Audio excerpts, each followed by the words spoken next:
Good morning, everyone. Myself, Dr. Surbhi Singh, Department of Physiology, Government Medical College, Bethia. In the last class, we had discussed about the structure and function of neuron. Today, I shall be continuing with neuroglia and nerve growth factors. Neuroglia. Neuroglia or glia cells are the supporting cells of the nervous system. They are non-excitable and these cells do not transmit any nerve impulse or action potential. That's why these cells are also known as non-neural cells or glial cells. These glial cells are 10 to 30 times more than that of neurons. Remember, these glial cells are 10 to 30 times more than that of neurons.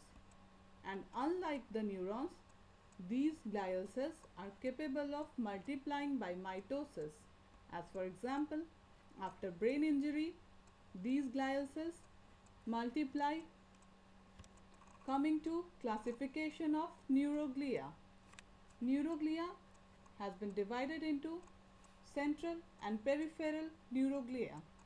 Central neuroglia has been further divided into three types: astrocytes, oligodendrocytes, and microglia, while the peripheral neuroglia has been divided into two types, that are Schwann cells and satellite cells. Coming to central neuroglial cells. First one is astrocyte. Astrocytes are so named because of their star shape, and these cells are found more abundantly throughout the brain and spinal cord. The astrocytes are divided into two types of cells. First one is fibrous astrocytes and the second one is protoplasmic astrocytes.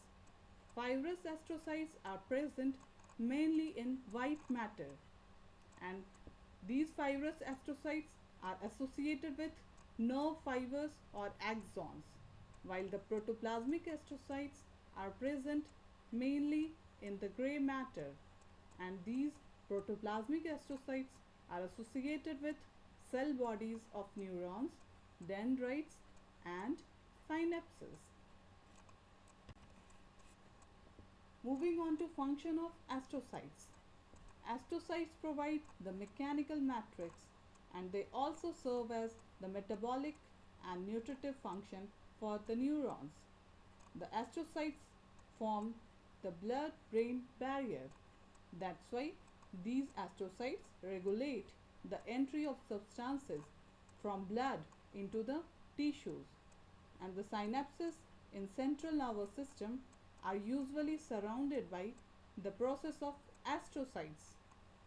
Thus, these astrocytes electrically insulate the synapses and separate them from one another. Moving on to oligodendrocyte. Oligodendrocytes are found close to the myelinated axons in the brain and spinal cord. The function of oligodendrocytes is that they form myelin sheath around an axon, and their counterpart in the peripheral nervous system is the Schwann cell. And because of these myelination, action potential is conducted in a saltatory fashion in myelinated fibers, and which are more faster than the transmission of impulse in unmyelinated fibers. The third one is microglia. Microglia are the smallest cells in the central nervous system.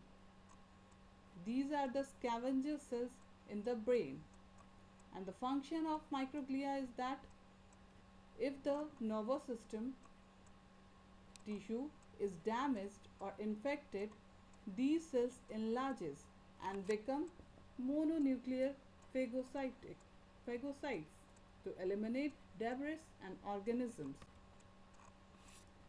Gliomas. Gliomas are the common malignant tumor of brain. As I have earlier mentioned, Unlike the neurons, glial cells are capable of multiplying by mitosis.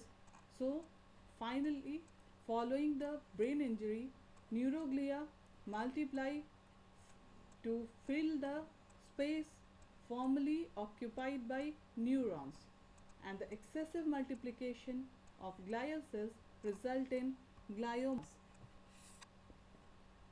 Peripheral neuroglial cells.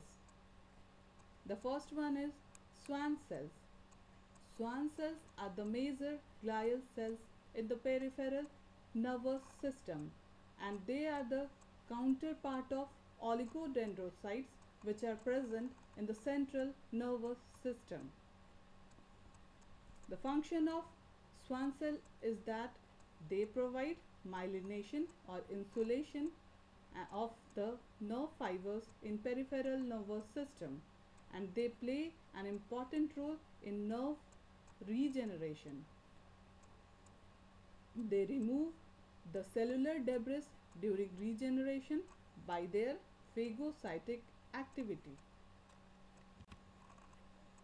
The second one is satellite cell. Satellite cells are the glial cells present on the exterior surface of peripheral nervous system neurons. The function of satellite cell is that they provide physical support to the peripheral nervous system neurons, and they help in regulation of chemical environment of extracellular fluid around the peripheral nervous system neurons. In this picture, you can see the satellite cells which are present on the exterior surface of the peripheral nervous system neurons. Moving on to nerve growth factors.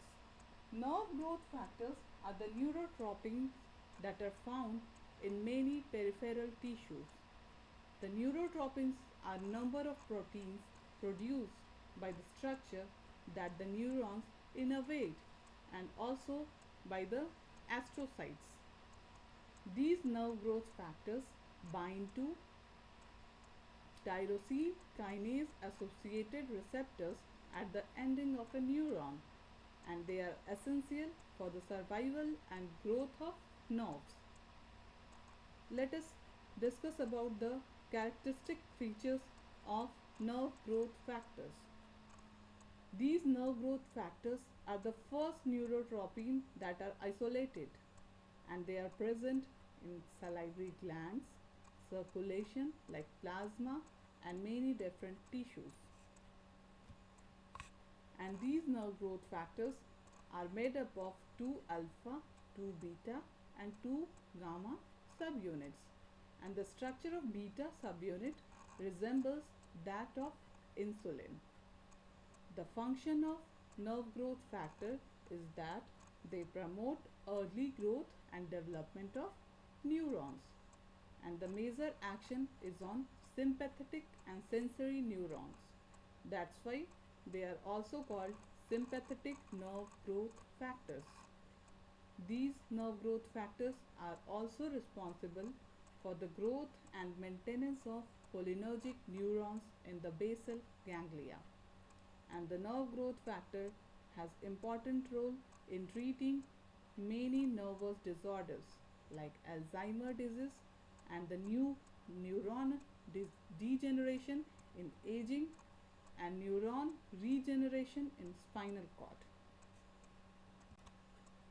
The other factors that promote the growth of neurons are ciliary neurotropic factor that are produced by the Schwann cells and astrocytes, and they promote the survival of damaged and embryonic spinal cord and neurons.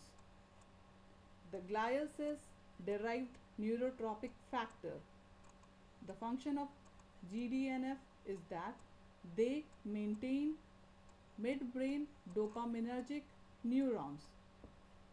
The other one is leukemia inhibitory factor or insulin like growth factor 1, platelet derived growth factors or fibroblast growth factor, and the last one is transforming growth factors. You will learn application of these factors in various chapters. Thank you. In the next class, we will continue with classification and properties of nerve fibers.